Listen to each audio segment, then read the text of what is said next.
nupi macha mapangi rep case judgment reserve tawkre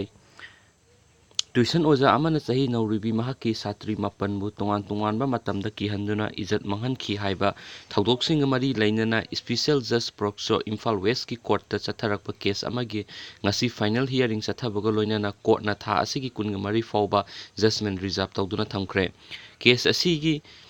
ngasi final hearing numita thaudok asida chenaduna sajiwa central jail da lairiba kiamgai mayai lekai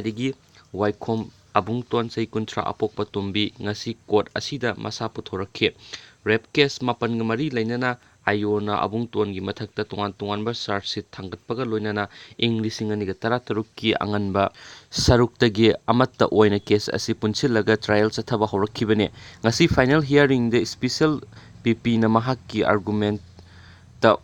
women police station Imphal East ki ayona pikhalakpaga report ki wafam paladuna victim singi maraktigi apokpi amana lising ani ga taraga nipanda mahaki piklibe masanupibu mahakpu tuition tawbiriba waikhom abungton hairiba miyoi asina ijat manghanbikre haiba wakat ama thangalakhe